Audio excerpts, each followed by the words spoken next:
Hello everyone, nasi lemak is undeniably accompaniment that is served with nasi lemak. That's the sambal, the Malaysian chili paste, the fried anchovies and so let's put in up the plain water to make it until 435.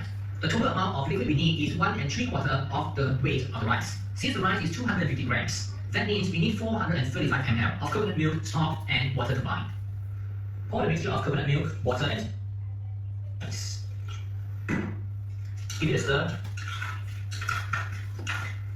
Switch on the rice cooker and we'll come back later. The rice is ready now. Let's well, you can really smell, the aroma filling up the whole kitchen. Now we just fluff up the rice, remove all the unwanted leaves, and it's now ready to serve with. Next, let's add the groundnuts. You don't need lots of oil, just enough to cover the surface.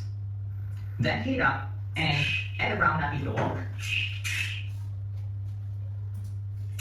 Stir at slow heat until it turns aromatic and the color turns a little bit darker. You may also want to toast the groundnuts in the oven instead of using a wok.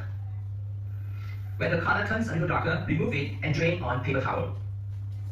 After it's cold, give in an airtight container for future use. Next, students take a closer look at the recipe and step-by-step in cooking nasi lemak. Fry, boil, and garnish once I distribute the worksheet later. Also, think about which step is important, and I will give you about 2 minutes to look through the recipe, and after this I want everyone to read the recipe out together. Thank you, teacher. Teacher. Thank you.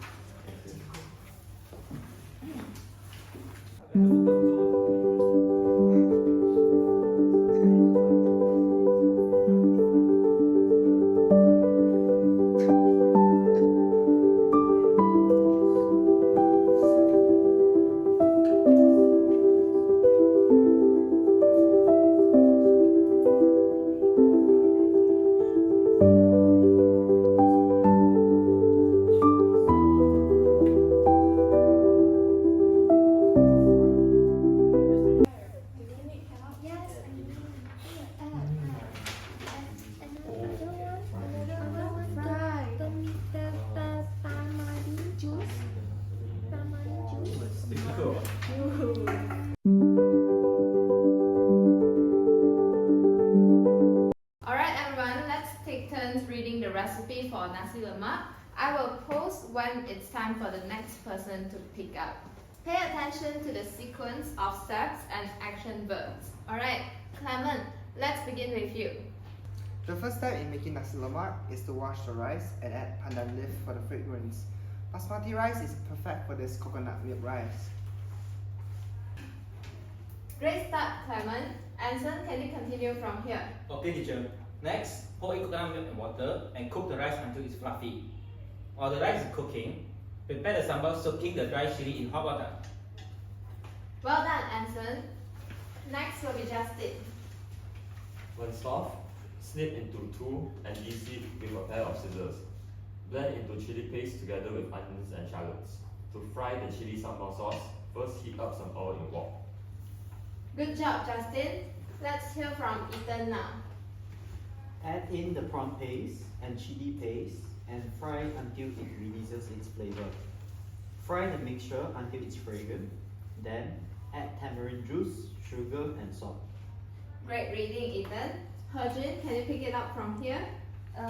Next, fry the anchovies until they are crispy, and then boil the eggs and cut them into half.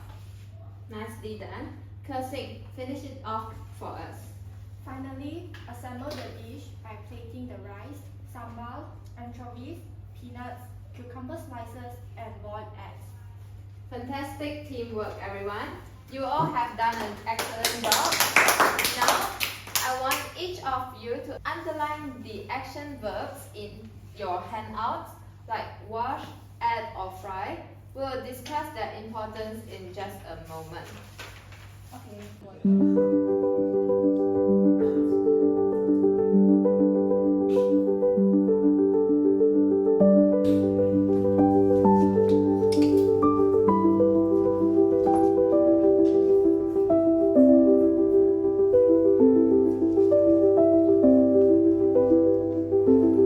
This is the worksheet provided for them to answer the comprehension question.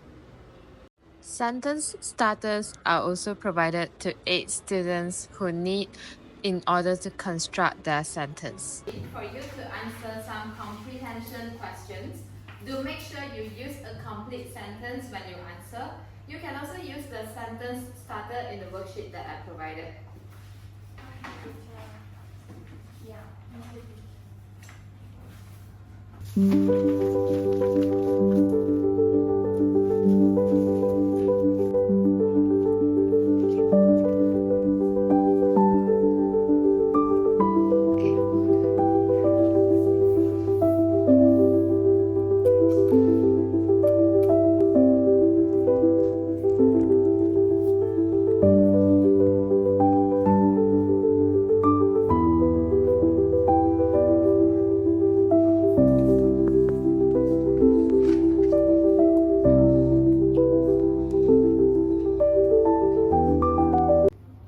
Alright everyone, let's share what we have learned.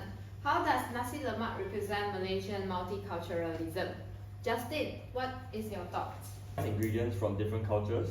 For example, the sambal is spicy like Indian food, and the coconut milk reminds me of Malay cooking. Fantastic, Clement. Do you agree with that, or do you have something to add? I agree. Also, the peanut and anchovies might be influenced by the Chinese cuisines because they love using them in their dishes too. Excellent observation, Clement. Malaysia's food reflects our multicultural roots. Can anyone think of a similar dish from another culture? Hajit? Oh, maybe Korean bibimbap. It also mixes many ingredients together, like rice, vegetables, and spicy sauce. Good comparison. What about the similarities between our cultural dishes, Ethan? I think most dishes, like bibimbap or even nasi lemak, tell stories about the people who make them. They are not just food, they are culture. Beautifully said. Ethan, food really is a reflection of culture. Now let's take a moment to think about how this activity helps us understand our heritage and other cultures. Please write down your thoughts briefly and then we will share one key takeaway before leaving the class.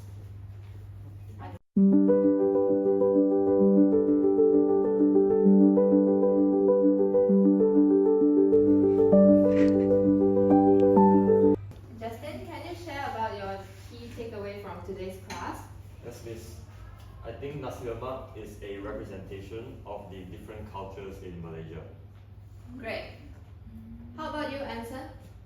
I agree with that, and with that, we understand each other's culture, and this helps to better unify our country. Great example, students. Great. Thank you, Anson and Justin. That's all for our class today. I'll see you again on this Friday. Thank you. Bye-bye. Bye bye.